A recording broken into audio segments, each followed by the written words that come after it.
Moi, c'est Ange Grâce. Je ne sais pas si on m'écoute bien. J'ai l'habitude de parler doucement. Je ne sais pas parler fort. J'espère que là-bas derrière, on m'écoute. Ok, ok. Ouais, moi, c'est Ange Grâce. C'est mon prénom et mon nom d'auteur aussi. Je suis autrice, ou auteur, avec eux à la fin. Je viens de Dortmund. Je suis chrétienne née de nouveau. Depuis 10 ans, je marche avec Jésus. Et voilà, il m'a fait du bien. Il m'a beaucoup fait du bien. C'est pourquoi je suis là devant vous aujourd'hui. Alors, la thématique, je ne sais pas qui va gérer les slides. C'est bon? Ah, d'accord.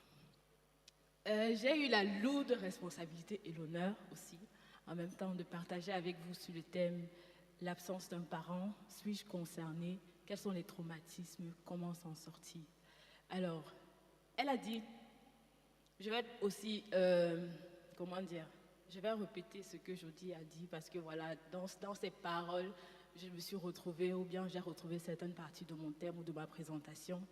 Voilà, elle a dit, il y a plusieurs qui ont vécu avec les parents à la maison, mais en soi, ils étaient absents. Il y a, je ne sais pas si je dois déjà aller directement au thème, il y a l'absence, quand on parle d'absence en fait, il y a l'absence physique, il y a l'absence émotionnelle et l'absence spirituelle. Si on tient compte des trois parties de l'être humain, nous sommes constitués d'un corps ayant une âme et un esprit. Donc, il y a plusieurs personnes qui ont vécu, pas avec leur père ou leur maman, pas avec leurs parents. Là, on parle de l'absence physique plus. Mais généralement, les personnes qui ont vécu l'absence physique ont aussi vécu généralement l'absence émotionnelle et parfois spirituelle. Bon, quand un parent n'est pas avec toi, tu ne sais pas s'il prie pour toi ou pas, ou bien s'il pense à toi spirituellement. Donc là, on est un peu, comment dire, on est prudent. Mais par contre, il y en a qui ont vécu avec leurs parents à la maison, mais émotionnellement, la personne est vraiment off. Il n'a pas là émotionnellement. Mais sinon, il est, comme on dit, absence de corps et absence d'esprit et présent de corps. Il est là comme s'il n'était pas là. Son absence est égale à sa présence parce que voilà, tu ne vois pas trop son impact. D'autres ont vécu avec des parents, ils étaient là à la maison. Émotionnellement, ils pouvaient aussi apporter un plus, mais spirituellement, c'était soit il te tirait soit du mauvais côté, soit il n'était même pas actif de ce côté-là. Donc, on va un peu voir ça. Et pour cela, j'ai pris l'exemple de certains personnages bibliques que nous connaissons tous. On va commencer avec Ismaël. Qui connaît l'histoire d'Ismaël ici? Ok, il y a plusieurs qui n'ont pas levé le doigt. Donc, je vais pour la petite histoire. Ismaël, en fait, c'est le fils d'Abraham. Abraham, c'est un personnage biblique qui a eu deux enfants, qui a eu un enfant dans sa vieillesse avec Ismaël, c'est l'enfant de sa servante. Et voilà, Dieu lui avait apparu et lui avait dit, tu auras un enfant dans ta vieillesse. Il avait cru malgré le temps qui était passé, malgré son âge. Et dans l'impatience, il est allé vers sa servante et elle a conçu et lui a donné Ismaël. Quand Ismaël avait 13 ans, il les a chassés de la maison parce que sa femme Sarah, qui était stérile pendant aussi très longtemps, lui a dit, elle avait accouché déjà par la suite. Ils avaient patienté, le couple a patienté et ils n'ont pas pu avoir, ils ont pu avoir l'enfant plus tard. Mais Ismaël était déjà né. Quand l'enfant avait 13 ans, Sarah a dit à son mari, mon fils ne peut pas hériter avec avec l'enfant de la servante, alors renvoie-les. C'est comme ça que Abraham les a chassés. Donc, Ismaël, à partir de 13 ans, a vécu l'absence physique, émotionnelle. On va dire spirituellement, je ne peux pas trop me prononcer parce qu'on sait tous qu'Abraham, on l'appelle le père de la foi. Il était quand même spirituellement assis et quand Ismaël devint partir, Abraham a prié pour l'enfant et Dieu lui a fait des promesses par rapport à lui. Donc il a quand même vécu l'absence physique et émotionnelle parce qu'à partir de 13 ans, on ne sait pas, la Bible ne dit pas ce qu'il est devenu. On dit juste que voilà, l'enfant va grandir dans le désert, il sera comme un âne sauvage et il aura la lance et tout ce qui va avec. Donc, pour ceux qui veulent l'histoire, voilà le passage biblique, Genèse 21 de 9 à 21. Genèse 21 de 9 à 21. Oui, on ne va pas le lire parce que le temps va nous presser. Voilà le prochain exemple, je ne sais pas si vous pouvez donner le prochain slide. Ouais, Benjamin et Joseph, je ne sais pas qui les connaît. Est-ce que vous connaissez Benjamin et Joseph dans la Bible? Et Isaac aussi. Eux, ils ont perdu leur maman. Ils ont perdu leur maman assez tôt. Donc, à un certain moment de leur vie, ils n'ont pas reçu l'affection de leur mère parce que voilà, la mort a eu raison d'eux. Donc, ça fait aussi partie des causes. Je vais revenir après, quand j'aurai fini avec les exemples, les causes de l'absence. Ismaël, pas Ismaël, Isaac. Isaac a grandi sans sa mère à un certain âge. Sa mère n'est pas morte à sa naissance. Je pense qu'il a vécu un certain temps avec sa mère et puis après, elle est partie. Par contre, Benjamin est né quand sa mère a perdu la vue. Donc lui, il n'a même pas connu sa maman. Je ne sais pas si parmi vous, il y a quelqu'un qui a vécu cette blessure-là, qui a perdu son parent assez tôt. Et Joseph, voilà, Joseph, c'est le frère de Benjamin. Ils ont perdu leur mère. Le prochain slide, la prochaine absence. Qui connaît les deux ici? Ça, c'est pour les gens qui lisent la Bible. Qui connaît Ophni et Phiné? Est-ce que tu peux nous donner un peu l'histoire?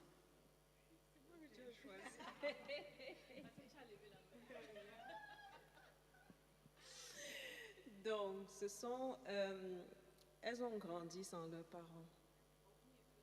Oui, c'est pas elles qui avaient besoin d'hériter de leur père. C'est pas elles. Oui. En fait, Ophni et Phiné, si j'ai bonne mémoire, ce sont des enfants des fils d'Élie qui sont morts sur le champ de bataille. Et lorsque leur mère était enceinte presque à terme déjà, et lorsqu'elle a appris qu'ils sont morts, elle a accouché, elle a donné naissance et elle est morte aussi. Je crois qu'elle les a même... Bref, en tout cas... Merci beaucoup, oui. Je pense que la partie de l'histoire qu'elle a racontée nous intéresse parce qu'en fait, le focus ici, c'est plus sur Élie, pas sur les enfants. Élie est un papa, on dira, émotionnellement absent parce que voilà, dans le passage de la Bible que j'ai illustré ou bien que j'ai noté là, c'est écrit que Élie savait les bêtises que ses enfants faisaient, mais il ne prenait aucune position. C'était comme si, tu sais que ton fils a volé, tu t'en fous quoi.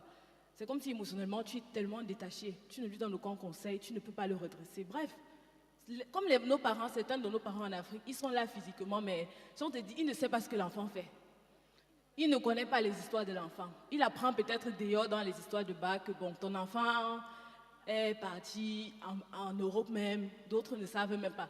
Oui, il ne s'implique pas dans la vie de l'enfant. Il est juste là, il peut se réjouir du titre de papa de l'enfant, mais ce qui se passe dans la vie de l'enfant, l'éducation de l'enfant, il ne s'y intéresse pas. Donc Élie, le grand prophète Élie, faisait partie de cette catégorie de parents-là. Le prochain slide, là on va parler des parents spirituellement absents. On a Joas et Gédéon. Elle a pris par exemple l'exemple elle a illustré Gédéon dans son speech. Et voilà, Gédéon, c'était un enfant qui a grandi avec un papa qui avait sa spiritualité. Parce que voilà, on dit qu'il adorait les Baals. Ça veut dire quelque part, il croyait en un Dieu ou bien une puissance externe qui puisse faire des choses. Donc c'est une forme de spiritualité. Lui, son papa était spirituel, mais une spiritualité qui apportait plutôt la mort dans la maison, qui apportait la mort dans la tribu d'Israël même en général. Donc on a aussi certains parents pareils. Ils sont certes spirituels, mais leur spiritualité nous enterre plutôt. Ça ne nous aide pas. Et on a comme un contre-exemple, le slide suivant, s'il te plaît. Jésus et papa Joseph. Je pense que si Jésus a atteint son objectif, c'est parce qu'il avait un papa spirituel qui pouvait, pendant les nuits, avoir des songes et mettre en pratique ce que Dieu lui disait. Il était un papa spirituel vraiment assis. Il jouait son rôle de père, de responsable sur tous les plans. On nous dit par exemple que Jésus s'était perdu quand ils sont allés au temple et ils sont rentrés. Papa Joseph était là. Il y a plein de nos parents africains, si tu te perds, ça te regarde. C'est peut-être maman qui va se lever avec son cœur de mère pour aller te chercher, mais le père, il ne s'inquiète pas. Ça ne l'intéresse pas. Si tu rentres, tant mieux. Si tu ne rentres pas, c'est aussi bien. Bon, on ne sait pas si c'est bien pour lui, mais bon, il ne s'y intéresse pas trop. Donc voilà. Comme je dis, il y a plusieurs sortes d'absences. Il y a les causes d'absence, autant pour moi. Il y a les absences involontaires. Il y a les parents qui sont partis plus tôt. Il y a les parents, la vie vous a arraché vos parents, vous n'avez pas pu vivre avec eux, comme ça a été le cas d'aujourd'hui. Là, tu ne peux rien faire. Ce n'est aussi pas de la faute du parent. Je pense que personne ne peut choisir la mort, à moins peut-être qu'il se suicide. Et même là, s'il décide de se suicider, c'est vraiment parce qu'il n'en peut plus, parce qu'il est victime. Il demeure dans son statut de victime et est focus dessus. Il y a les papas ou les parents, comme Abraham, qui décident, selon les circonstances de la vie, d'être absents dans la vie de leurs enfants. Ça, c'était mon cas, par exemple. Et je pense que je suis sortie du camp de victime, mais quand j'y étais, c'était du genre... C'est vrai qu'il y a certaines personnes qui souffrent de l'absence d'un parent parce que le papa n'est pas là, ou bien parce que la maman n'est pas là, parce que voilà, il est décédé. Là, tu ne peux rien. Mais savoir que tu es là, tu vis, tu as un papa quelque part qui est en vie, qui vit sa best life, qui a une maman quelque part qui est en vie, qui vit sa best life et qui ne s'occupe pas de toi du tout, c'est écœurant, ça fait mal. Je l'ai vécu et je sais ce que c'est. Ça fait exagérément mal.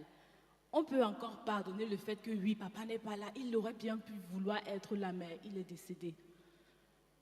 Mais savoir que je suis là, je manque papa, je ne peux rien partager avec papa, papa ne peut pas m'accompagner à l'école, papa ne peut pas me lire une histoire pendant que je veux dormir, tout simplement à cause d'un problème qui m'est inconnu. Et il vit sa best life quelque part, sans prendre soin de moi, sans prendre de mes nouvelles, sans savoir, je ne sais même pas si je ne sais même pas si c'est que j'existe. Ça, c'est quelque chose de différent.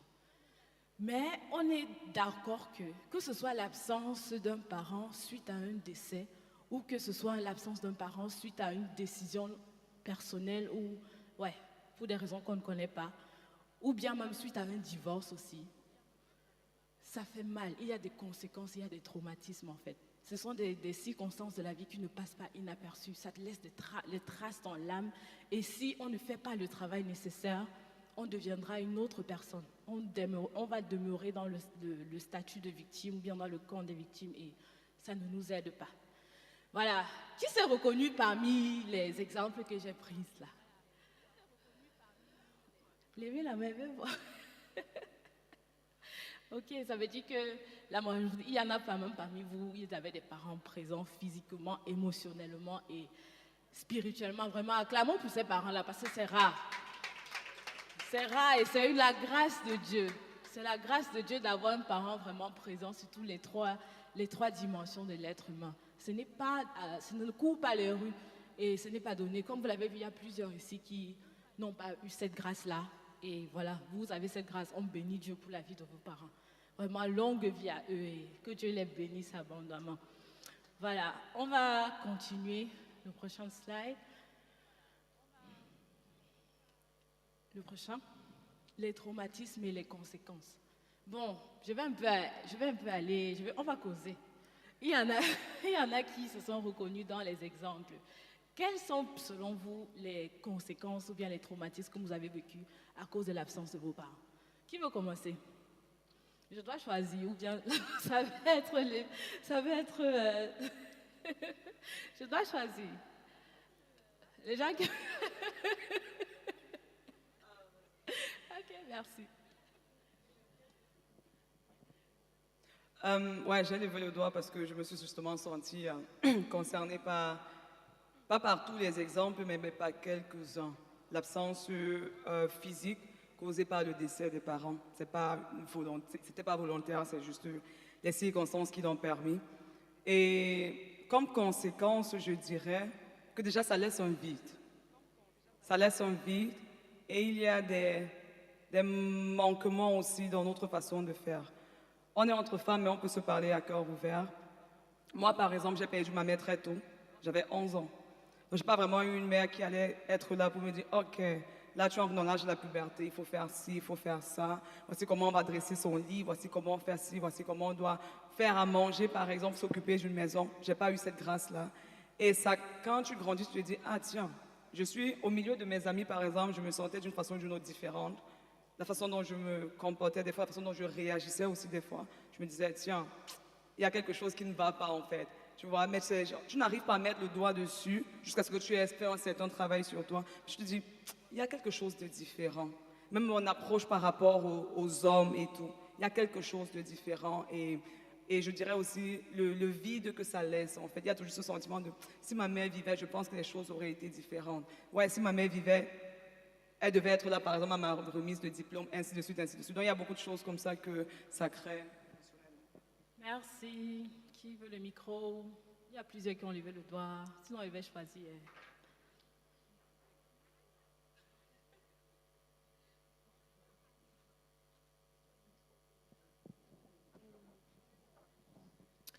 Ok, moi, mon cas est presque pareil, un peu comme je dis, parce que Allô? Ok.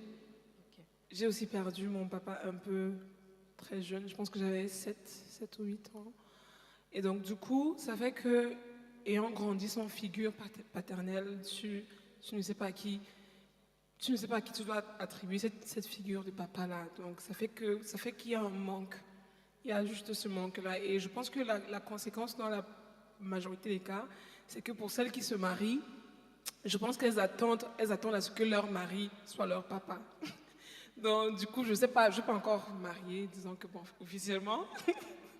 Je ne sais pas si c'est une conséquence qui va aussi se manifester chez moi, mais je dirais juste que j'ai souffert vraiment du manque de papa, de ne pas pouvoir appeler quelqu'un papa. Par exemple, mon papa, je sais pas si, je n'ai même pas sa représentation physique dans ma tête, donc c'est vraiment ce manque-là, quoi. Donc, Merci. Qui veut prendre la parole? Une dernière personne.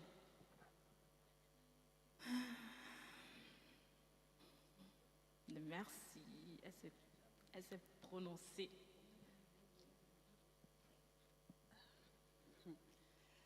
Je ne sais pas pourquoi quand vous parlez, moi je vois que pour vous n'était pas grave. Comment vous avez encore envie de vivre et tout ça? Ça n'a pas été grave. Ok. Pas grave dans le sens où, voilà, parlons quand même. Moi, j'ai perdu mon papa quand j'étais encore dans le ventre, à 4 mois de grossesse. C'est par grâce que je me suis vécue parce que ma maman voulait se suicider, elle s'est enrôlée partout et tout.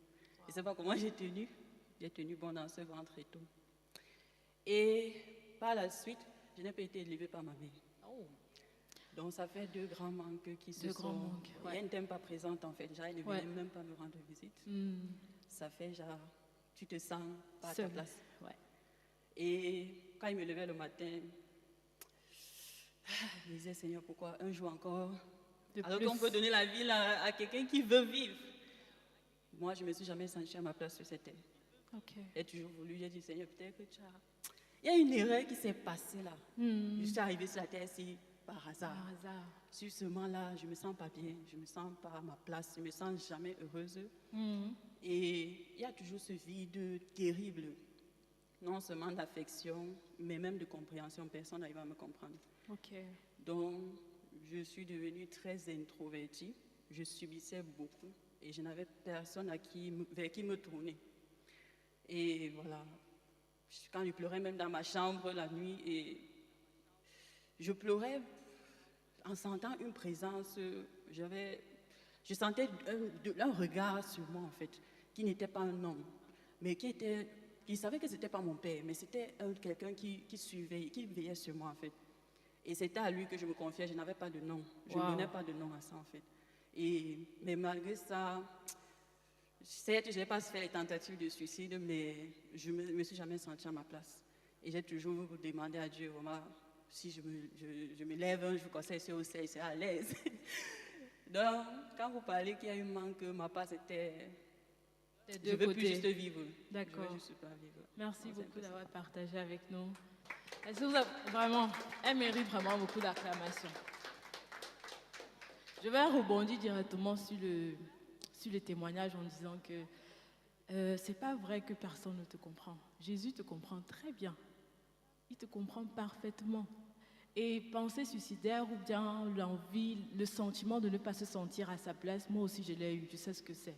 Si je veux parler de moi, ça c'est vraiment un sentiment dévastateur. Parce que quand j'avais 18 ans, je viens en Allemagne, j'arrive en Allemagne à 18 ans, la solitude, déjà même la solitude dans le pays, on se sent généralement seul. Et la communauté est censée indépendante, est dirigée vers l'indépendance. Chacun vit pour soi. C'est quelque chose qu'on ne connaît pas en Afrique. Donc quand j'arrive ici, je commence les études, tu te sens seul. Déjà, tu t'assois à l'université, les blancs là, ils laissent celui de devant, la rangée de devant et deux peut-être de derrière, ils s'asseyent après. Donc tu es seul en classe en fait. Et tu te demandes, mais qu'est-ce que j'ai fait de mal en fait? Déjà, si déjà dans la société, on te rejette ainsi et que tu veux remonter à ton enfance, tu te dis, mais même papa ne m'a pas aimé. Si papa ne m'a pas aimé et qu'il m'a rejeté, bah, c'est que eux, ils ont raison de le faire. C'est que personne même ne peut m'aimer parce que la personne qui était habilitée à le faire ne l'a pas fait. Ou bien l'amour parental est généralement naturel. Et si déjà cet amour-là a manqué, bah, tu te sens vide, tu te sens rejeté. Comme tu as dit, c'est vraiment vrai. Tu ne trouves pas ta place sur terre. Mais il y a quelque chose qui s'est passé dans ma vie et je sais que là où je suis là, j'ai été voulu de Dieu, j'ai été désirée. Ma place est sur cette terre et dans cette génération et à ce temps. Mais c'est un processus en fait. Ça ne vient pas du jour au lendemain. C'est quelque chose que jusqu'à présent je continue à travailler et je prie vraiment que Dieu vous localise. Ouais. On peut continuer avec, merci vraiment pour vos interventions, hein, elles étaient toutes riches. On peut continuer avec le slide suivant. Ouais, chez moi, qui n'ai pas vécu avec mon père, l'absence d'information. Je ne sais pas qui il est, je ne sais pas ce qu'il aime, je ne sais pas ce qu'il a étudié. Bon, j'ai su ce qu'il a étudié il y a peut-être 2 à 3 ans, parce qu'après le décès de ma mère, on s'est rencontrés au deuil et on a un peu pris contact. Je l'ai vu pour la première fois quand j'avais 3 ans et pour la deuxième fois quand j'avais 25 ans au décès de ma mère. Donc, entre-temps, là, j'avais une image floue, comme elle a dit là tout à l'heure, une image floue de qui il était parce que ma mère avait quand même pris le soin de garder une de ses images dans l'album photo. Et voilà, imaginez un peu la qualité de l'image dans les années 90, c'est ça que j'avais en fait. Donc, quand je cherchais mon père, c'est lui que je partais voir dans l'album photo. Et puis voilà, je calmais mes pulsions, si on peut dire ça comme ça. Donc, je ne sais pas qui il est, je ne sais pas d'où il vient. C'est peut-être il y a 1 à 2 semaines que j'ai su que mon père aussi n'a pas vécu avec son père. Donc, il y a beaucoup d'informations que je ne connais pas. Comment est-ce qu'il a rencontré ma mère? Je ne sais pas. Qu'est-ce qu'il faisait? Qu'est-ce qui s'est passé? Est-ce qu'il pensait à moi? Je n'ai aucune information. Et quand tu n'as pas d'information d'où tu viens, comment savoir où tu vas? Comment poser les balises sur ta voie lorsque tu sais que tu es en train de dévier sur un chemin qu'il ne faut pas? Donc voilà un problème vraiment, une conséquence de l'absence d'un parent. Il y a beaucoup d'informations qu'on ne connaît pas. Et nos parents en Afrique, ils ne parlent pas. Quand je posais les questions à maman, elle ne te dit rien d'intéressant. C'est qu'elle va même te dire, avec ton cerveau d'enfant, tu ne peux pas connecter jusqu'à ce que tu construises une histoire qui a une tête et une queue, ni une queue.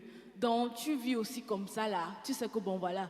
Quand tu demandais, je veux voir papa est où? Quand tu posais un peu trop de questions, elle te demande qu'est-ce qui te manque dans la vie? Tu manges, non? Tu pars à l'école, non? Qu'est-ce que tu es en bonne santé? Qu'est-ce qui te manque?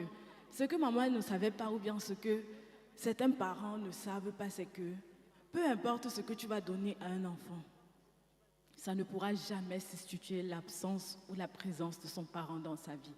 On n'achète pas l'absence. Et quand un enfant demande même la présence de son père ou après son parent, ce n'est pas forcément pour que la personne lui achète des choses. Juste passer le temps, s'asseoir, même s'asseoir sur ses pieds. Papa, comment tu vas? Humer même son odeur. Juste humer son odeur, savoir que papa est là. Voilà mon père. Quand à l'école, les parents, les enfants, tes camarades de classe disent que papa m'a fait ci, papa m'a fait ça, le week-end on était avec papa, toi tu es là à côté comme ça là.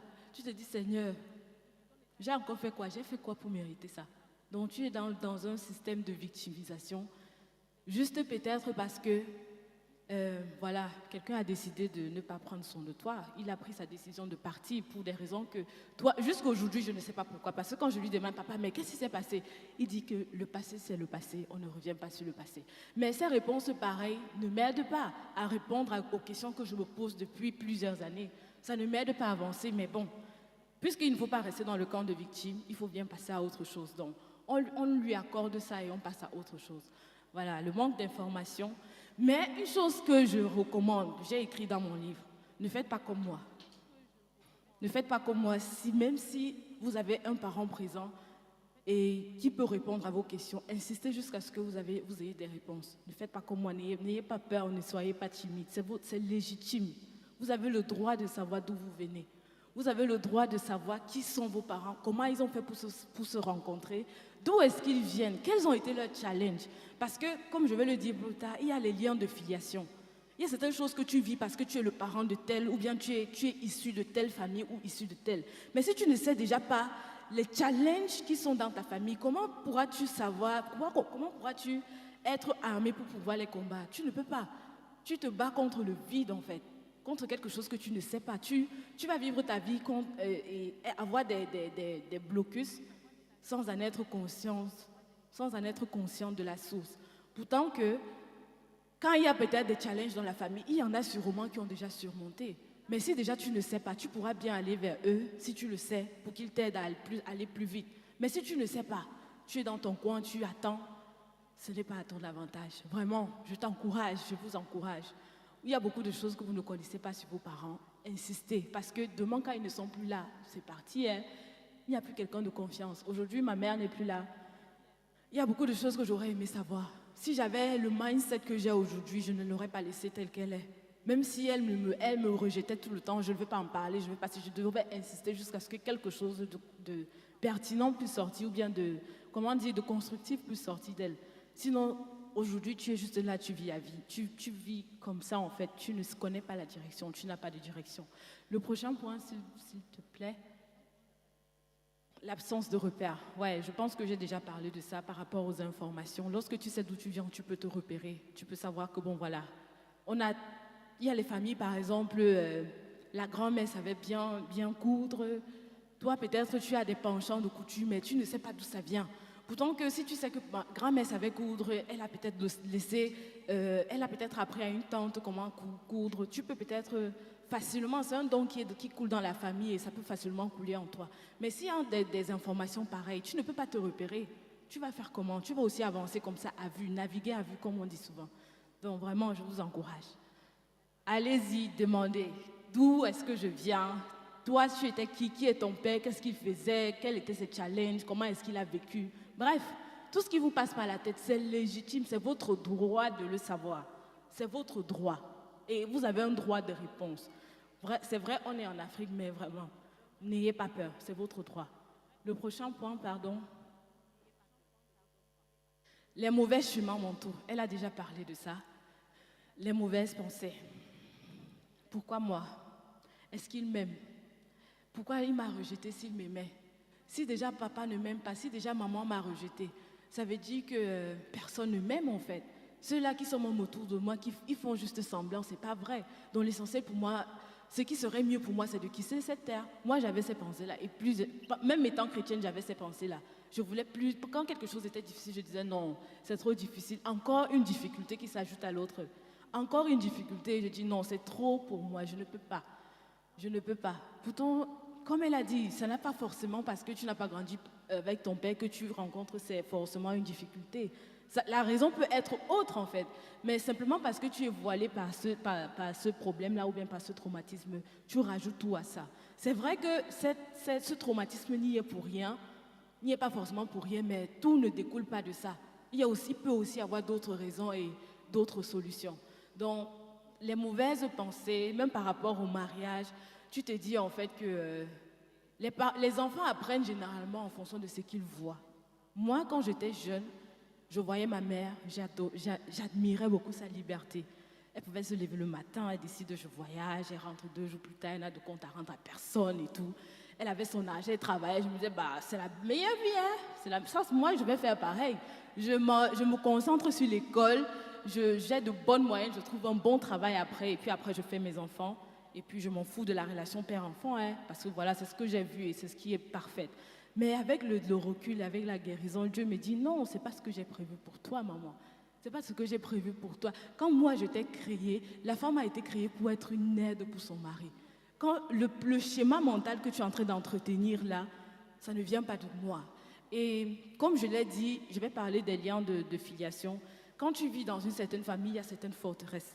Surtout quand tu as grandi dans un certain environnement, il y a certaines forteresses et certaines auteurs qui s'installent et ça te conduit à penser ça te conditionne à penser d'une certaine façon, même sans que tu ne sais que ce que tu penses là n'est pas vrai. Il faut vraiment beaucoup de grâce pour que tu essayes de renouveler tes pensées, comme Jody l'a déjà dit, et pouvoir agir autrement parce que nos pensées dirigent affectent nos actions ou bien dirigent nos actions ou bien créent nos actions. C'est parce que tu penses d'une certaine façon que tu agis d'une certaine façon. Ça veut dire que si tu veux comment dire, rectifier tes actions, il faut changer d'abord ta pensée. Les deux vont ensemble et tu ne peux pas penser que pour être heureuse dans la vie, je n'ai pas besoin de, comment dire, je ne sais pas quel exemple prendre à l'instant T. Mais je pense que vous avez compris. Pour agir d'une certaine façon, pour pouvoir mieux vivre ou bien pour voir certaines choses arriver dans votre vie, il faut d'abord, tout commence par la pensée. Si tu penses que c'est possible, alors ça sera possible. Mais si tu crois que ce n'est pas possible, ça ne peut pas être possible. Le prochain point, la haine. La haine. C'est un combat, c'est un sentiment avec lequel j'ai combattu longtemps. Il y a la haine et la colère. C'est le prochain point. C'est un sentiment avec lequel j'ai combattu pendant longtemps, la haine contre la gente masculine. Mais en soi, j'avais la haine contre mon père. J'étais en colère contre lui. Donc du coup, ça se manifestait dans mon comportement avec particulièrement la gente masculine. Mais c'était plus quand il voulait peut-être avoir une relation intime avec moi. Pas plus que l'amitié. Là, je te prenais vraiment en haine parce que voilà, je te rejetais d'une certaine façon. Mais en soi, c'est mon père que je rejetais. C'était une façon de me venger contre lui parce que je disais, bon, si tu ne m'as pas aimé, bah, affiche-moi le camp, je n'ai pas besoin de toi. Donc cette haine-là, c'est difficile à la manager. Et tu es tellement en colère. Une colère, tu ne sais même pas généralement d'où ça vient. C'est avec le temps que tu prends pour pouvoir examiner certaines choses et mettre certaines pièces de puzzle ensemble que tu te rends compte que oui, voilà la source. Ça peut venir de là. Donc la haine et la colère, voilà quelque chose vraiment qu'on a dans le cœur. Le prochain point,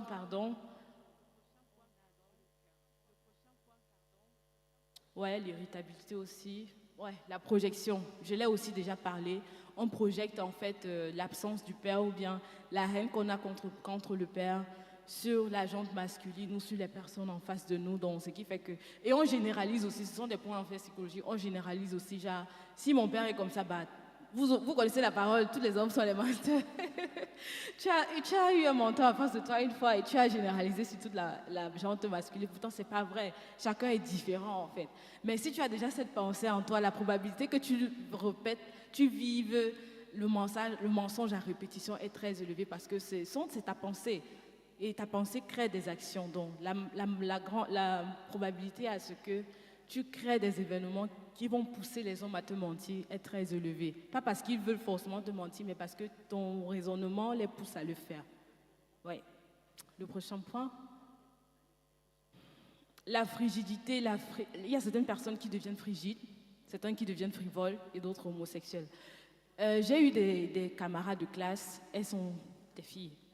La majorité, quand tu écoutes leur histoire, elles ont toujours un problème avec leur père. Elles sont lesbiennes, elles sont devenues lesbiennes par la suite.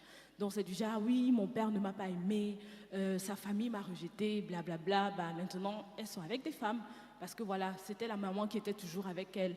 Elles ont pris soin d'elle et tout. Bon, elle s'est dit que bon, même pour ma vie affectueuse, je ne veux pas d'un homme à côté de moi et elle change de côté. Toi qui es dehors, qui n'a pas vécu ça, tu vas pointer du doigt. Pourtant qu'elle est une victime en fait. C'est en soi une victime et c'est une façon pour elle de se venger de son père, qu'elle change complètement de côté. Donc vous voyez un peu jusqu'où peut amener les conséquences en fait de l'absence d'un parent. Et d'autres deviennent frivoles parce que bon voilà, elles s'en foutent des hommes en fait. Elles savent que l'homme aime quand la femme est fidèle, mais elles s'en foutent de toi juste pour te blesser. Mais en soi, elle ne te blesse pas, elle blesse son père qui a été absent. C'est une façon pour elle de se venger. D'autres sont frigides, elles te disent que je ne veux rien avoir à faire avec les hommes. Je ne veux pas me marier, je ne veux pas s'y mettre. Quand tu regardes au fond, le problème de souche, en fait, c'est que papa n'était pas là. Et elle a tellement cette haine-là qu'elle se ferme complètement à la gente masculine. Donc voilà d'autres... Le prochain slide, je ne sais pas quel est le point. Ouais, les idées biaisées sur le mariage, je l'ai déjà en parlé. Tu ne veux pas te marier, ton schéma familial est différent de la norme et il faut vraiment beaucoup de grâce pour pouvoir revenir à la normale. Le prochain point, la dépendance affective. Là, c'est quelque chose aussi par lequel je suis passée. Je continue à lutter avec ça. C'est que tu te sens seule, tu te sens rejetée. Donc, tu fais tout pour que l'autre en face de toi, si tu rencontres une personne, entre guillemets, qui accepte de rester avec toi, tu fais tout pour qu'elle ne parte pas. Mais le problème, c'est que le fait que tu continues à te battre pour qu'elle ne parte pas, elle peut la chasser, en fait. Donc, et la probabilité que tu revives le rejet ou l'abandon est très élevée. Donc, la dépendance affective, c'est quelque chose qui... C'est quelque chose qui est une conséquence de l'absence d'un parent. Parce que, comme elle a dit, elle ressent le vide. Et ce vide a besoin d'être comblé. D'autres veulent le combler par les multiples relations. Les relations n'aboutissent pas déjà parce que l'âme est blessée et elle passe le temps à... Pour ne pas rester seule, elle passe le temps à multiplier, à multiplier, à multiplier. Et la probabilité aussi que lorsque tu as vécu sans parent ou bien lorsque tu as eu un papa qui t'a abandonné, que toi aussi tu deviennes mère célibataire ou père célibataire est très élevée. Parce que tu as un vide que tu veux combler, ça te pousse vers des relations et voilà, tu ne sais pas faire autrement. Tu passes de relation en relation, la probabilité que tu tombes enceinte est élevée, donc tu continues la chaîne que ta mère a commencé ou bien ton arrière-grand-mère. C'est un cercle vicieux en fait. Le prochain point, c'était... Ok. La peur de la solitude, oui, on a déjà parlé de ça. Le rejet, la peur du rejet et l'abandon, oui. Bon, là, je vais parler de ça. Est-ce que tu peux passer plutôt comment s'en sortir?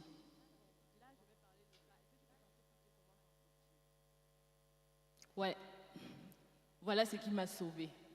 Depuis 10 ans, je suis en reconstruction. Fait un avec son créateur. Je n'ai pas d'autre solution à vous donner parce que ça a été ma solution et jusqu'aujourd'hui, je ne peux que lui dire merci. Qu'un jour, son chemin ait rencontré le mien. Ouais, parce que j'ai accepté Jésus, il m'a beaucoup transformée, il continue à le faire. Comme je lui ai dit, je disais à ma sœur là, c'est ma place, je dois être dans ce monde maintenant. C'est ma place, je suis désirée. Parce que la Bible nous dit que avant que Dieu ne crée Dieu crée toutes choses pour un but. Et dans le processus de création, je suis par exemple auteur. Quand je m'assois, je vais écrire tel livre. Je m'assois, je réfléchis d'abord quel est l'objectif auquel je vais assigner à ce livre. Donc c'est quand je finis de dire que bon, ce livre a pour objectif de faire ci, ça, ça. C'est là que je m'assois, maintenant je rédige. Et c'est pareil à la vie de tout un chacun de nous. Il y a eu un besoin ou un manquement qui a exigé notre présence sur terre et maintenant. Donc c'est parce que tu avais un but, tu as été nécessaire que tu es là. Si nous n'avions pas été nécessaires, on ne devait pas être là maintenant. C'est parce qu'il y a eu un besoin que Dieu t'a envoyé sur terre. Sinon, tu devais rester dans l'éternité là-bas, on ne devait même jamais te connaître. Donc, vraiment, je suis désirée. Peut-être pas par mes parents, peut-être pas par mon père, mais Dieu m'a désirée. Dieu a voulu que je sois là. C'est pourquoi il a pris le soin de me créer, de m'envoyer. Il a choisi, il a choisi mes parents comme des canaux, mais ça ne détermine pas là où je vais. Et ça ne détermine pas comment je vais terminer. Ça va dépendre de moi, en fait. Ça va dépendre de moi. Donc, vraiment, si tu es ici, tu te sens indésiré, tu te dis que ce n'est pas ma place, ce n'est pas vrai. C'est ta place, tu es là, tu as été voulu. Si tu n'avais aucun rôle à jouer sur cette terre, tu ne devrais pas être là. Et en plus, je ne sais pas quel âge vous avez, tu es encore en vie jusqu'à présent. Tu aurais pu mourir, bébé. Il y a les monnaies. Donc, si tu as peut-être 10 ans, 15 ans, 20 ans, c'est parce que tu es importante. Sans toi, on va tourner en rond. C'est ta solution qui va nous débloquer, en fait. La solution que tu vas apporter va nous débloquer. Donc, pardon, ne reste pas là. Papa n'est pas là, maman ne m'a pas abandonné. C'est la perte de temps. Il y a beaucoup à accomplir. Tu as un but. Recherche le but là et accomplis cela. Beaucoup vont vraiment être guéris au travers de toi, de ton histoire. Et parce que tu as accepté de te lever et faire confiance à Dieu, tu vas dire, Père, tu m'as envoyé sur cette terre pour un but. C'est vrai, papa ne m'a pas aimé. Il a ses raisons. On va gérer ça plus tard ou tu vas gérer ça avec lui. Mais pourquoi est-ce que tu m'as envoyé? Je veux le découvrir et je veux l'accomplir.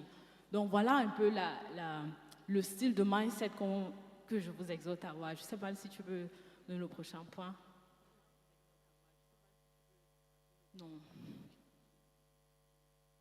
Bon, mon prochain point, c'était le pardon. Pour faire le temps de demander pardon, se pardonner à soi-même, pardonner à ton père ou à ta mère qui n'était pas présente. Mais je pense que lorsque tu t'assois et que tu as beaucoup de ressentiment dans ton cœur, c'est difficile. Mais Dieu peut t'aider à le faire. Tu dis, Seigneur, pardonne à papa de n'avoir pas été là. Pardonne à maman de n'avoir pas été là. Pardonne-moi même de m'être apitoyée sur mon sort parce que maman n'était pas là, ou bien d'avoir eu certaines pensées parce que papa n'était pas là, d'être resté dans le camp de victimes. Pardonne-leur leur manque de connaissances. Bref, prends un stylo et une feuille de papier, commence à rédiger, ça va couler. Les larmes peuvent couler, ça sera lourd, le cœur sera lourd, mais n'abandonne pas. C'est le processus de la guérison. Ça va peut-être prendre des mois, ça va prendre des années. Jusqu'aujourd'hui, je continue à pardonner à papa. Quand j'ai une nouvelle information le concernant, je dis, Seigneur, pardonne-lui. Il ne savait pas ce qu'il faisait. Pardonne-lui. Pardonne-moi d'avoir même pensé autrement ou bien d'avoir soupçonné le mal. Pardonne-moi. Parce qu'on ne connaît pas. Et la connaissance est progressive en fait. Et le pardon, vraiment, ça libère. Pardonne, libère-le dans ton cœur. Parce que quand tu le rattaches, tu rattaches tes parents ou bien le mal qu'ils t'ont fait, tu n'as pas la place pour l'amour ou bien même pour recevoir la direction divine dans ta vie. Ton âme est obscurcie à cause du manque de pardon. Donc moi, je t'encourage fortement à le faire. Le prochain point, ça va? Attends, je vais regarder dans mon téléphone.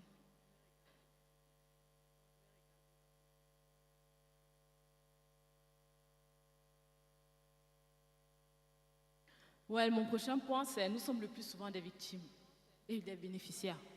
L'exemple d'Absalom et David. Vous savez tous, je pense que la majorité, c'est ce qui s'est passé avec David quand il a couché avec la femme de son voisin ou de son travailleur et la malédiction qui a découlé dans sa famille après cela. On aurait pu, dans notre temps d'aujourd'hui, on aurait pu voir Absalom lui pointer du doigt. Il n'était qu'une victime en fait. Si papa n'avait pas fait ce qu'il avait fait, il ne devait pas vivre ce qu'il a vécu. Si papa n'avait pas fait ce qu'il avait fait, il ne devait pas avoir des pensées qui l'ont torturé jusqu'à ce qu'il ait agi comme il a agi. Celui qui a aussi violé sa sœur, c'est pareil. C'est à cause du péché de papa. C'est parce que papa ne s'est pas tenu. Et voilà aussi où intervient, voilà encore où intervient le pardon. Le pardon, le pardon, le pardon. Comme j'ai dit tout à l'heure, mon père aussi n'a pas vécu avec son père. Donc, quand on voit le lien de filiation, c'est facile pour lui de reproduire le même schéma. Mais tu vas rester là, l'emprisonner dans ton cœur. Pourtant, lui-même, il est victime, en fait. Il ne sait pas ce qu'il fait. S'il avait conscience que le fait que j'abandonne mon enfant, ça va créer des pensées suicidaires, il pourra même se suicider. Je ne pense pas qu'un parent qui aime son enfant puisse prendre de pareilles décisions. Mais lui-même, il est victime. Il a lui-même besoin de guérison et de ta prière. Donc, c'est pourquoi, vraiment, le regarder avec beaucoup de compassion, ainsi que ma mère, je l'ai fait, je l'ai regardé avec beaucoup de compassion. Et j'ai dit, Seigneur, pardonne parce qu'elles ne savent pas. Elles n'avaient pas d'autre choix dans leur position. C'est pourquoi elles ont agi de cette façon. Maintenant, c'est vrai, je souffre, mais je ne veux pas leur en vouloir pour ça. Ils demeurent mes parents, je vais les aimer de l'amour que toi, tu vas mettre dans mon cœur et on va avancer. Donc, vraiment, le pardon, c'est important. Il y a le lien de filiation, oui, dans le processus de guérison. Comment s'en sortir? Ça, c'est un point avec lequel, parfois, je lutte avec des gens. Parce que j'ai une page où je partage souvent ce point. Je lutte avec des personnes. Quand tu veux vouloir guérir, c'est là aussi que l'information va t'apporter grand-chose. Tu t'assois, tu regardes dans ta famille. Combien de personnes ont grandi sans leur papa ou bien sans leur maman? Tu fais l'inventaire. La Bible dit que c'est sur la déposition de 2 ou de 3 témoins qu'un fait sera établi. Donc ça veut dire que si dans ta famille, tu vois que ta tante a des enfants en mariage et le papa n'est pas là, ou bien ta tante a abandonné son enfant et l'enfant vit seul, tu vois que toi-même tu as vécu le même problème, ça fait déjà 2 témoins. Ça veut dire qu'il y a quelque chose qui ne va pas. Tu ne vas pas juste t'asseoir et pointer du doigt l'autre, non. Ça veut dire qu'il y a quelque chose qui ne va pas. Et si tu ne fais pas attention, tu seras la 3e personne qui va continuer le cycle dans ta famille. Il faut vraiment s'asseoir et faire ce qu'il faut. Si tu vois que tes parents ont divorcé, ta tante a divorcé, ton grand-père avait divorcé, tu risques d'être le 4e divorcé de la famille si tu ne fais pas attention. Oui, ça peut faire rire, ça peut faire peur, mais c'est la vérité. Il y a le lien de filiation qui intervient et les esprits de famille ou bien le lien de parenté. Ça intervient et ça maintient certaines familles dans certaines positions pour que la gloire de Dieu ne puisse pas, les familles ne puissent pas atteindre leur but, leur destinée divine. Donc, ne restons pas juste là à être dans le camp de victime ou à pleurer, à s'apitoyer sur soi. Asseyons-nous et ouvrons nos yeux. Quand tu vois 2-3 personnes dans la famille qui vivent la même situation que toi, commence à te poser des questions. Qu'est-ce qui ne va pas? Qu'est-ce que je peux faire pour ne pas être la 4e personne? Comment faire pour briser ce cycle dans ma vie?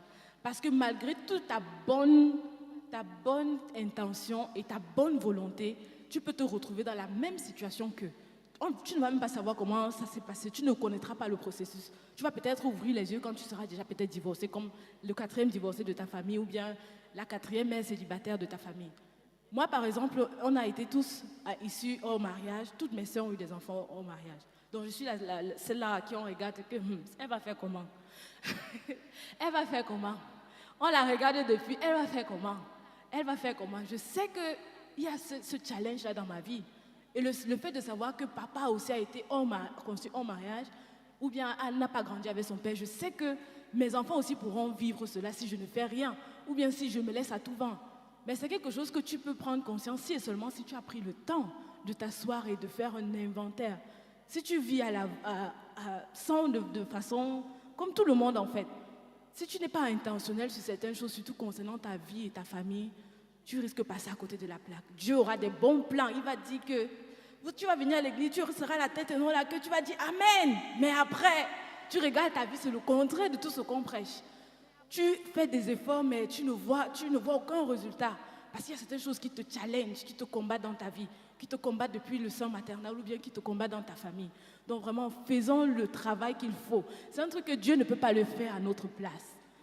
Chacun de nous doit retrousser ses manches et faire ce travail dans sa vie. Chacun de nous connaît les challenges de sa famille. Personne de nous ne viendra les battre à notre place. On a notre part dans notre liberté pour pouvoir servir Dieu comme il se faut et comme il le veut. Donc vraiment, je vous encourage. Le prochain point, ça marche encore? Ok. Ouais, on a déjà parlé de ça, ouais. Ce n'est pas une fatalité. Ce n'est pas une fatalité.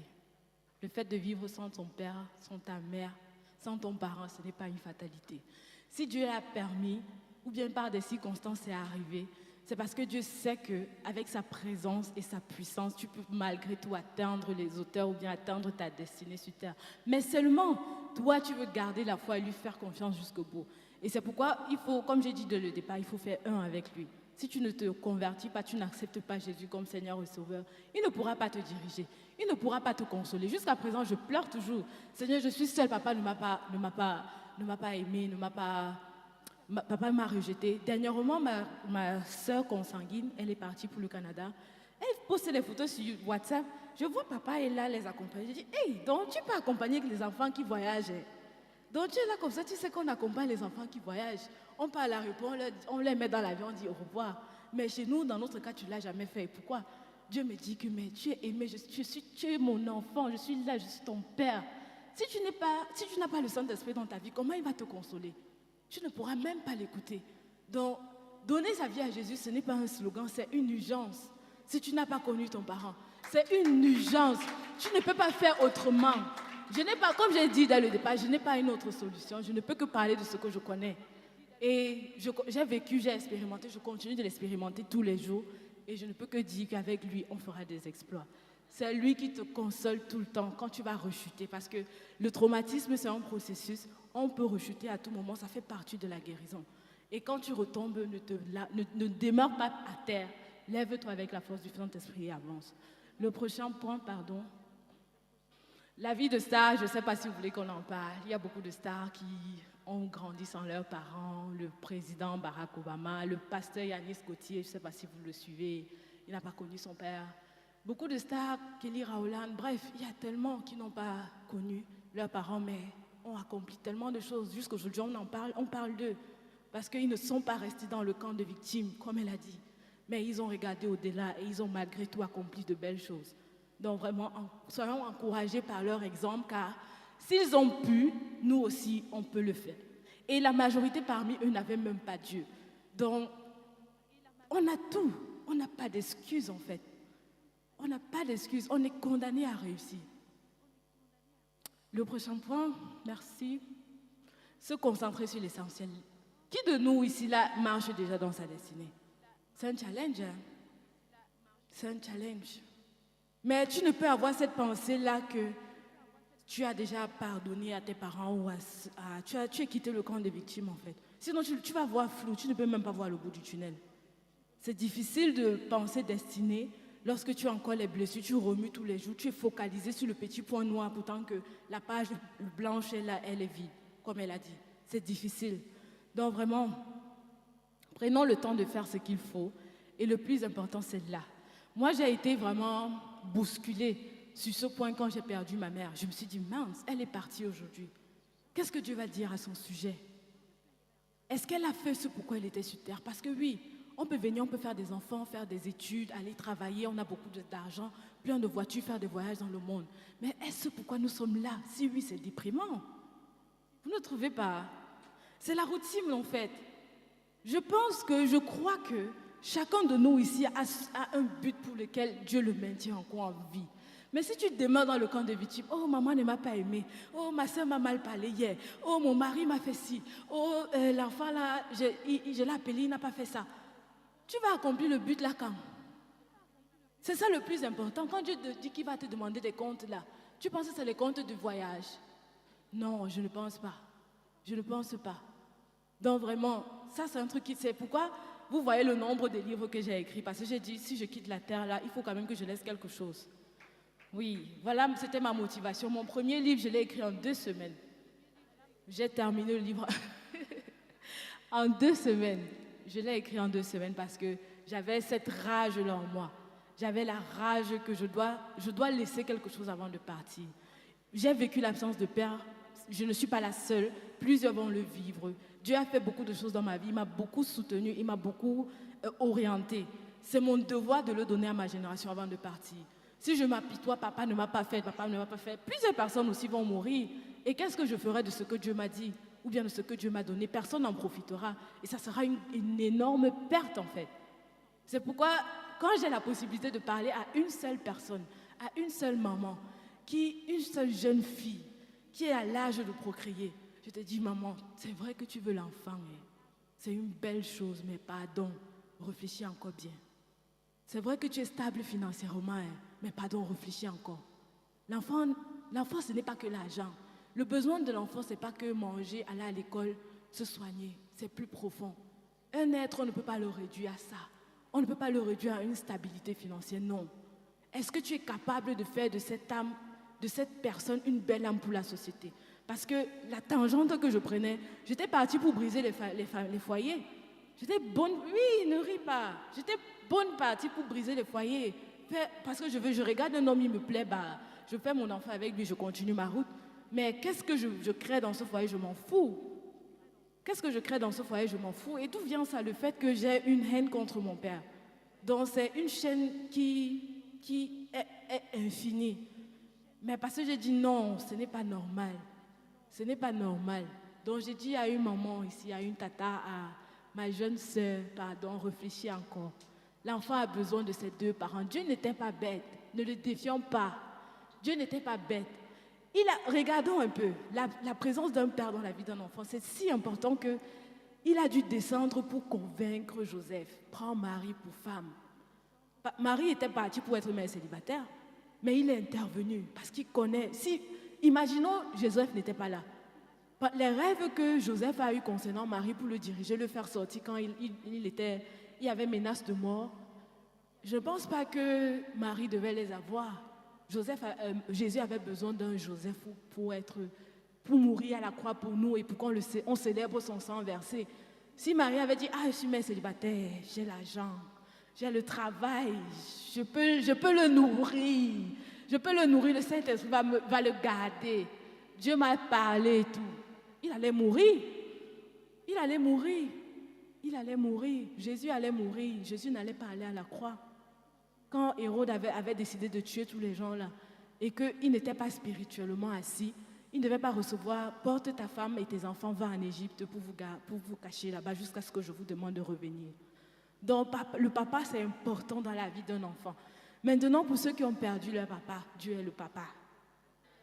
Dieu est votre père. Ceux qui n'ont pas grandi avec leur maman, Dieu est votre mère.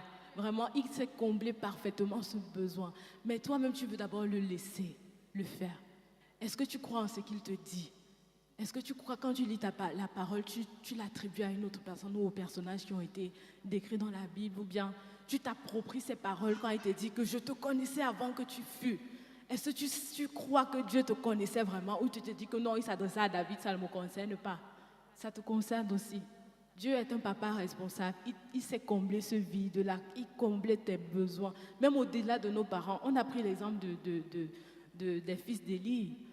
Dieu ne tape pas poteau, comme on dit souvent. Le prochain point, pardon.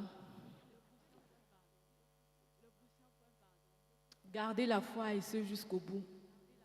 Tu peux avoir la direction de ta vie. Dieu peut te dire que voilà là où tu vas.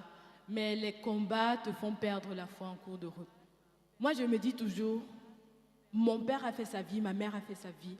Maintenant, je suis responsable de ce qui m'arrive. Si je ne tiens pas la main de Dieu jusqu'au bout, ça n'aurait pas servi, ça n'aurait pas valu la peine. Je suis la seule personne responsable de gâcher ma vie. Si et seulement si je perds la foi en Dieu. Si et seulement si lorsqu'il me dit que je ferai de toi une grande nation, ou bien tu seras la tête et non la queue, je te dis non. J'ai trop souffert, je ne veux pas de ça. Je suis la seule personne, papa ni maman, ils n'ont pas ce pouvoir-là. Ils sont juste que des canaux et mon père est au-dessus de mes parents. Donc, il va te révéler ce que tu as à faire. Mais si tu perds aussi la foi, ça ne vaudrait pas la peine parce que tu ne vas pas aller loin avec eux. Donc vraiment, gardons la foi et ce jusqu'au bout. Merci. Vaut mieux la fin d'une chose que son commencement. Tu peux bien commencer. Mais si tu n'envisages pas, si tu n'es pas déterminé à bien finir, vaut mieux ne pas commencer. Dieu sait que lorsqu'il t'envoie sur terre, c'est pour un but. Il sait que si tu es obéissant, tu marches avec lui, son but va forcément s'accomplir. Mais si tu fais demi-tour, c'est compliqué. Si tu ne fais qu'à ta tête, c'est compliqué. Si tu ne fais que ce que tu veux, quand tu te dis non, ne va pas là-bas, tu dis ah, moi il va aller là-bas, c'est plus beau Seigneur, je veux faire comme mes amis aussi, tu n'iras pas à destination. Donc vraiment, nous pouvons bien commencer. Imaginons Jésus était venu sur la terre. Au moment de la croix, il dit non papa, c'est trop dur. Est-ce qu'on devait être là aujourd'hui? L'essentiel, il est venu, oui, mais la fin, c'est la fin qui est plus importante en fait. Sa fin a été plus glorieuse en fait. Il était venu pour un but, mais si tu viens sur terre, tu n'accomplis pas ce but, c'est une perte. C'est une grosse perte. Donc soyons encouragés, pardon. Le début est bien, mais la fin est plus importante. Tu peux mal commencer, mais tâche de bien finir. Tâche d'accomplir ce pourquoi tu es sur terre. C'est plus important. Le prochain point, pardon. Ouais, je vais terminer avec ça. C'est dans Malachie, parfois le chapitre 3, dans certaines versions c'est le chapitre 4.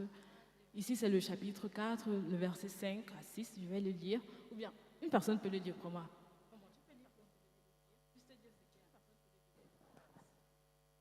5, voici, je vous enverrai Élie, le prophète, avant que le jour de l'Éternel arrive, ce jour grand et redoutable.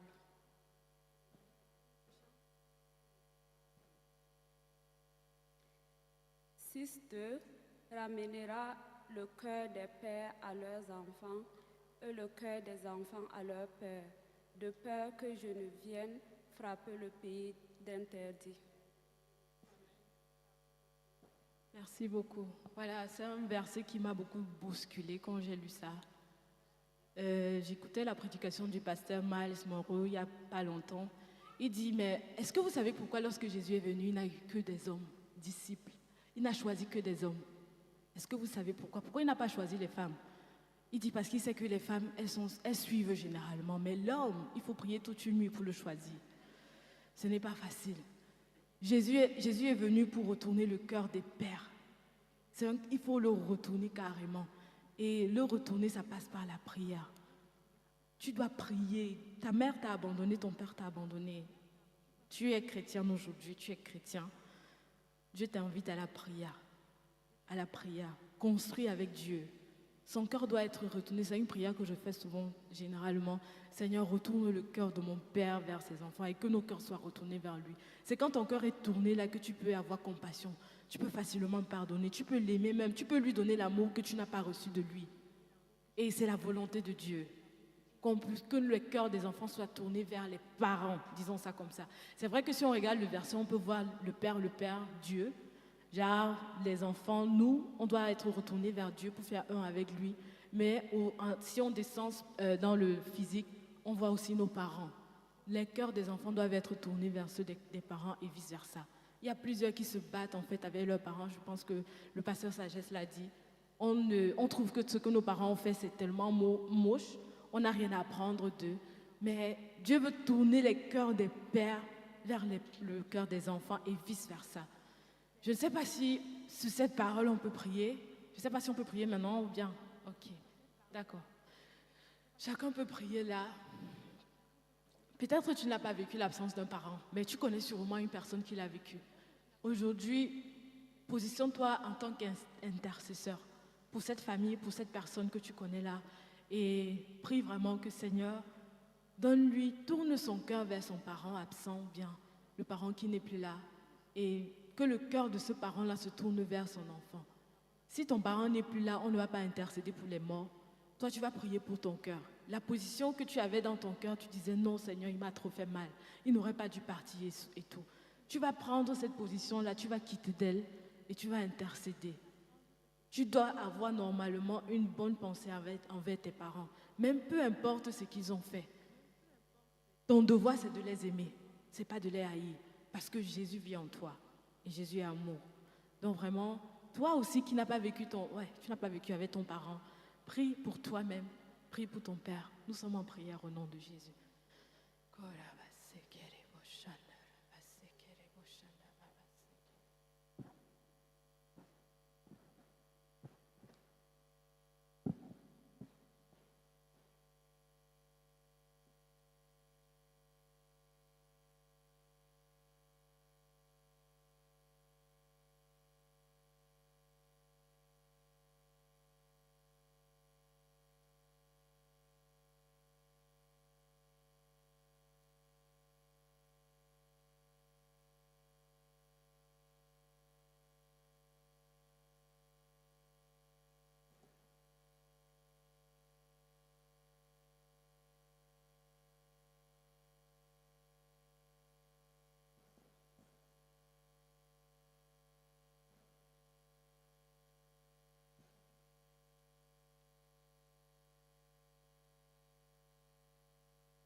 Père, nous te bénissons encore ce jour. Merci parce que tu as permis que ce jour ait lieu. Merci parce que depuis la création du monde, tu as prévu ce jour, Seigneur. Et nous te bénissons pour cela. Merci parce que tu as rendu ce jour capable, en passant par mes sœurs, Sagesse et Satime. Merci, Seigneur Jésus, pour toutes les personnes que tu as attirées à ce lieu pour pouvoir écouter ce message aujourd'hui, Père. Je prie dans le nom de Jésus que tu fasses encore grâce, Père. Tu connais les luttes de chacune de nous. Tu connais les luttes de chacune de nous. Et nous nous prenons comme point de contact pour toutes les personnes qui souffrent comme nous et qui ne sont pas présentes, Seigneur. Nous te prions, Papa, agis encore. Étends ta main et délivre. Je prie particulièrement pour ma sœur qui est venue. Elle dit qu'elle n'a pas sa place. Elle sent comme si personne ne la comprend, mais ce n'est pas vrai. Nous prions, Papa, que la vérité puisse régner en elle, qu'elle puisse croire en toi, Seigneur, qu'elle puisse croire en ce que tu dis d'elle. Et je la prends pour point de contact pour toutes les personnes qui, comme elles, souffrent, Père, de l'absence d'un parent ou de l'absence des deux parents. Je prie, Seigneur, que tu prennes le contrôle. Tu es le papa par excellence. Tu es celui qui comble nos vides. Tu es celui qui comble nos cœurs du manque d'amour. Tu es celui, Seigneur Jésus, lorsqu'on se sent seul, tu nous fais signe. Hey, je suis là. Est-ce que tu aimerais qu'on passe un temps ensemble? Tu nous fais signe par des louanges qui montent dans nos cœurs. Tu nous fais signe par le feu qui brûle en nous, Seigneur. Merci parce que tu es ce que nous n'avons pas eu. Merci parce que tu es tout ce que nous avons. Merci Seigneur parce que même quand on est dans le camp de victimes, tu ne nous rejettes pas. Tu Tu ne nous pointes pas du doigt, mais tu nous comprends et tu es toujours là à nous dire, je t'aime mon enfant. Si tu es sur terre, c'est parce que j'ai voulu. Regarde ce que je fais, regarde ce que j'ai fait. Regarde telle personne qui est passée par la même situation que toi ou une situation similaire. Regarde ce que j'ai eu à faire dans sa vie. Tu penses que je suis infirme pour agir dans ta vie? Tu penses que ma main est courte pour te toucher aussi comme je l'ai touché, même au-delà? Est-ce que tu vas me faire confiance? Est-ce que tu veux me faire confiance encore aujourd'hui?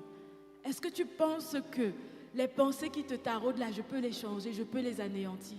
Est-ce que tu penses que les voix qui te parlent, qui te tourmentent, je peux les taire aujourd'hui pour que tu entendes ma voix? Je te prie, je te supplie. Dieu est encore là, il veut te faire du bien. Jésus est là, il est mort à la croix pour ça. Il a souffert comme toi tu as souffert et voire même plus. Pour toi qui ne l'aimais même pas à cet instant-là. Mais il a quand même fait pour toi. Je prie que Dieu te donne la force, la capacité de recevoir son amour aujourd'hui, afin que ton cœur brisé soit guéri au nom de Jésus. Amen. Merci Seigneur pour les personnes qui souffrent même, mais elles n'ont pas encore pu faire le rapprochement avec l'absence ou bien une injustice de leurs parents. Père, aujourd'hui je te prie de toucher du doigt et de leur donner la force de traverser le processus de guérison au nom de Jésus. Parce qu'on a des grands projets à accomplir avec toi. On a un but à atteindre, Seigneur. Tout comme Jésus, on veut mourir à la croix et porter notre couronne de gloire. Parce que c'est ce pourquoi nous sommes sur terre, Papa. Donne à chacun de nous la vision claire de ce que tu attends d'elle. Donne à chacune de nous la vision claire de ce que tu attends d'elle. Et donne-nous de tenir dans la foi. Toi qui es l'auteur et le consommateur de notre foi, Père. Je prie dans le nom de Jésus que tu nous donnes la foi d'aller jusqu'au bout, Seigneur. Je refuse qu'une personne parmi nous, venue nous écouter aujourd'hui, puisse perdre la foi en chemin. Non, Seigneur. Mais je prie que tu puisses nous faire grâce. Plusieurs sont morts dans le désert, traversant, quittant d'Égypte pour Canaan, parce qu'ils avaient perdu la foi. Mais 2 ou 3 ont cru en toi et ont vu la terre promise. Seigneur, je refuse que mes sœurs et moi perdons. Ne voyons jamais la terre que tu as promise pour nous. Je prie au nom de Jésus que nous tous entrons dans nos Canaan respectifs au nom de Jésus. Fais-nous grâce encore, Saint-Esprit. Fais-nous grâce encore, Saint-Esprit. Et celles qui sont en train de lutter avec les liens de famille, qui sont en train de lutter avec les forteresses parce qu'elles viennent d'une famille précise, Papa. Tu es l'Éternel des armées. Je prie, Papa, que tu puisses combattre avec elles. Tu dis que tu exerces nos mains au combat. Je prie, Papa, qu'elles puissent entrer dans ta lutte, mais qu'elles ne puissent pas combattre contre ton plan, Papa. Donne-leur la sagesse, donne-leur la force. Saint-Esprit, viens encore les fortifier. Conduis-les dans la prière, Seigneur, au nom de Jésus. Donne-leur de poser des actes qui les permettront de sortir de la prison, afin de briser les cycles de famille, afin que, parce qu'elles ont été délivrées au travers d'elles, toute une génération puisse être délivrée au nom de Jésus. Ça ne sera pas facile. Il y aura le moment où on sera découragé. Comme Jésus, on va pleurer, peut-être même le sang, la sueur va se transformer en sang. Mais Papa, donne-nous la force de ne jamais abandonner. Donne-nous d'aller jusqu'au bout, Papa. Car mieux vaut la fin d'une chose que son commencement. C'est au nom puissant de Jésus que